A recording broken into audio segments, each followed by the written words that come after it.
Today I'd like to talk to you about the nutrition assessment I had you complete. That sounds good to me. I understand that a diet full of nutrients is not only maintaining overall health, but also your oral health as well. You're absolutely correct. After reviewing your 5-day diet diary here, I put together a diagnosis that you're at risk for cavities based on your fermentable carbohydrate consumption. Looking at your diary, I circled all these foods in red that have decay promoting potential. On a daily basis, you're eating 2 or 3 items which can cause cavities. Okay, I understand how I could be at risk for cavities. I do frequently snack between meals, so I can see where that comes into play. I did some reading, and now I understand that every time I eat, it also lowers the pH in my mouth. And with a lower pH, I know that it doesn't give my mouth time to remineralize, which can cause cavities. If I cut out my frequent snacking, maybe that will help. Yeah, you're absolutely correct. I can see that you've done your research. I just want to take a look at your diary and compare it here to the Cannabis Food Guide. Your daily dairy consumption is exactly where it should be. We can see it here, which is fantastic. Calcium not only helps keep our bones strong, but it also aids in blood clotting and muscle contraction, which are really important for having a healthy body.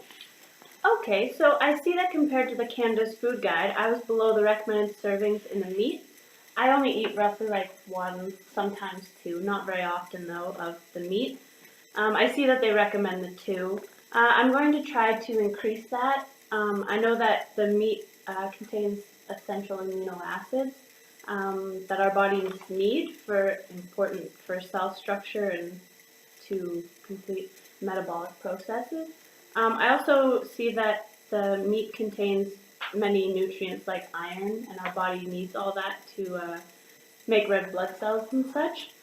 So I'm going to really try to increase my meat intake, even if it's just by having like a cup of nuts or salad or something. Wow, that sounds like a great idea. It seems like you're really understanding how this Canada's Food Guide works and that you know that the nutrients are important for health. Looking over your daily fruit and vegetable intake, it looks like you're averaging about 6 to 7 servings, which is awesome. They do recommend about 7 to 8, so you're almost there. Fruits and vegetables are full of many nutrients, like for instance, carrots, sweet potatoes, and squash are full of vitamin A, which is important in maintaining our cells in our skins and our healthy immune system. Yes, I've heard that vitamin C cannot be manufactured in our body, and therefore can't be manufactured in our body. Oh, actually, I think it's vitamin A that can't be manufactured in our body. You're correct. Okay, Yeah. and I also know that vitamin C we can get from things like broccoli and potatoes and strawberries, and these things help us synthesize collagen, which I know is important in our mouth to support connective tissue. It's also important in our immune system. I'm going to try to figure a way into incorporate more fruits and vegetables into my diet. Maybe just having more salads to make sure I get all the nutrients that I can. All right. So I'm glad that you understand the correlation between nutrient and health and maintaining your overall health and oral health as well. Just looking at your food diary here and comparing it to the Canada's Food Guide, you eat about half a cup of blueberries with breakfast. So maybe if you try to increase it to maybe a full cup, then you'll be getting 2 servings instead of just 1 serving. Then you can and then maybe with supper, you can eat 2 cups of lettuce with like as your salad instead of just having like 1 cup or whatever, and it'll increase your servings as well. And it will make you meet the recommended servings that are here on the Canada's Food Guide. And if that seems like too much, then maybe whenever you're snacking or whatever, you can always just have like a half cup here and there or whatever if you'd like. Yeah. I think I could do that. Now, looking at my grain, it looks like I'm not getting enough grain products. Like it says 6 to 7, and I know that grains are really important for keeping your energy up. I just feel like what I'm eating already gives me enough energy. You're absolutely correct. Grains are very important for energy. However, they do so much more than just give you energy.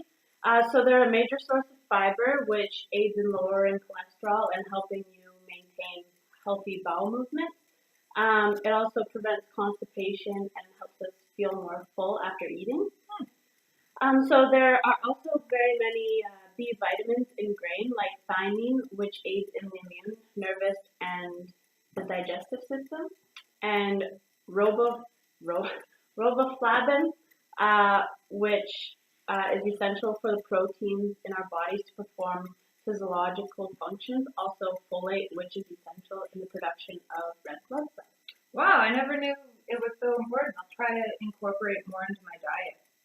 Well, right now you're consuming about 3 servings a day. So on the days that you like to eat popcorn for a snack, you're eating about 5 servings, which is great.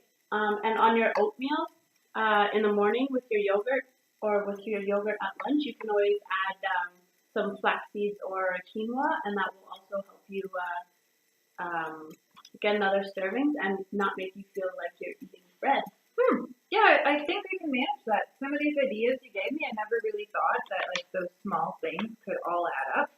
I think maybe on the night or on the days where I'm not getting enough grain, I could add some rice on my salad, or make a pasta salad to get the greens that way. I'm looking forward to adding these new things into my diet, and I appreciate the opportunity to coming in and talking to you. All right, perfect. I'm so glad to hear this. I feel like you have the appropriate knowledge that you can totally incorporate all of these things into your